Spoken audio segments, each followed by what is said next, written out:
I said, "Hey, Dad, let's go swim out to the buoy," which is something I've done all my life, swimming just out maybe 150 yards offshore to a buoy. On the way back, the sun was starting to set. I wasn't swimming on the surface of the water. I was swimming 2 or 3 feet under the water. And my sister, who was visiting a friend, went to their house with the boat. As I was swimming underwater, my sister was coming back. She was unable to see me, and she ran right over me with the boat. I heard the noise of a boat, and just as I looked up, the boat was coming right over where Chandler was. And a few seconds later, Chandler popped up and said, "Dad, I've been hit, and I can't stay afloat." And I felt this shot of pain from my right side, and I reached down and I felt something was wrong. My body was hurt. I reached down to his waist and felt what was going on and realized that he was seriously injured. So much so that I didn't think he could make it back to the dock. And as I was swimming with Chandler, I thought these were probably the last few moments that I'd get to be with my son. I really felt like he was going to die in the water. The injury was too high for a tourniquet, and so it was into my pelvis and a little bit into my abdomen, and so all they could do is just put pressure on where the blood was coming from, and they were able to get me into an ambulance and get me over to Harborview. We knew before he got here he was losing his blood pressure, bleeding from a wound that they couldn't get to stop bleeding in the field because it was so large. And so the people that brought him in were pretty scared that they were going to lose him, and they were almost right. We had several doctors at bedside when he got here. People like Chandler who are severely injured, it's often that they require the care of a number of different specialties. General surgery, orthopedic surgery, perhaps plastic surgery.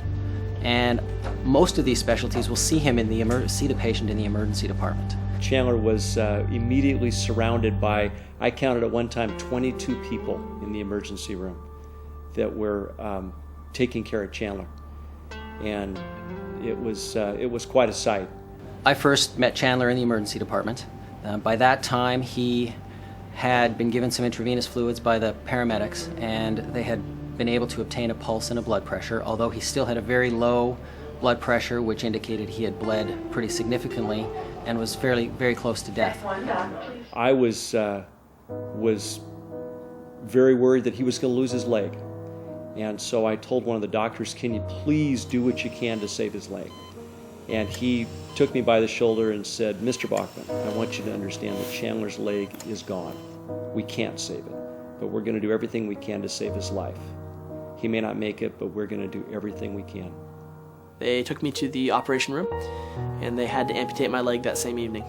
And that night, the Harborview doctors were able to keep me alive. Finally, they came out and said, "We'll take you back now." And, to walk in the room and see my little boy with just one leg was really emotional. And my thoughts were, how can he live this way? What's he going to do? He won't be able to run. And even to the fact of who's going to marry him? What's he going to do for a job? I mean, his whole life was just flooding through my mind as how can he survive this? Even though Harborview is seen by the public is really being the best in the country for this, the very front end, stopping the bleeding, keeping people alive, I think a lot of people don't realize how good we are at the lifelong management of these really overwhelming injuries, amputation, spinal cord injury, head injury, blindness, just things that are really amazingly difficult issues to live with the rest of your life. How much support there are through the nursing teams, the therapy teams, the counselors, the peer programs that have been put in place to help people navigate the rest of their life and manage these issues.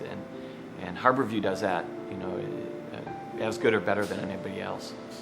That first time he walked down the hall on crutches, he was beaming.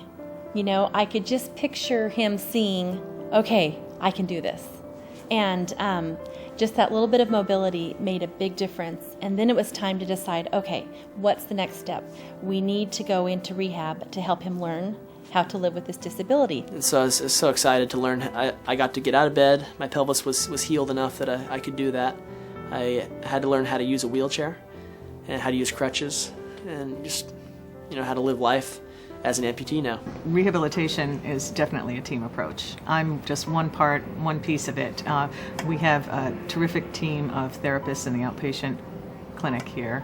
Physical therapy, occupational therapy, speech therapy, rehab psychology, which are instrumental in helping people navigate and deal with the complex emotions and feelings they have after an injury, such as Chandler's. You'll hear this from everyone who talks about Chandler, but he's an incredibly mature person, and one of the things that struck me the most, and again that I had to keep reminding myself, is that this was a teenager. So this is somebody who was injured when he was 16, and yet the way that you would hear him talk, he was so mature that you would forget sometimes that he was a teenager.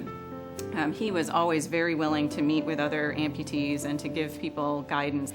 And he was more than willing to call them or to meet with them in person and talk with them and to help them, support them through their process and give them a little bit of advice and support, which was really nice. We provide an amazing level of care, the outstanding care to everyone, no matter what their resources are, what their background is. The most affluent and the most down on their luck get the same care, the same great care. And so I think that often people don't realize, especially people in Seattle itself, sometimes don't realize what a national, international reputation Harborview has for providing this level of care. I didn't realize that Harborview serves trauma cases, as far as Alaska, Montana, and we were so lucky to be 10 minutes away where we could take advantage of Harborview and UW Medicine and all the programs that helped save our son. I was at a point where I was almost dead. I've thought I could never walk again and do the things I want to do. Because of the great care I had and the people I worked with, I am healthy. I can walk. I can ski. Because of the nurses and the doctors and the surgeons and just the ER teams, a person like myself works with so many people. And they're all a part of Harborview. One of the things about being at Harborview is you see amazing people come through in difficult situations, and you see those people often transformed by what was a devastating injury into something that goes above and beyond.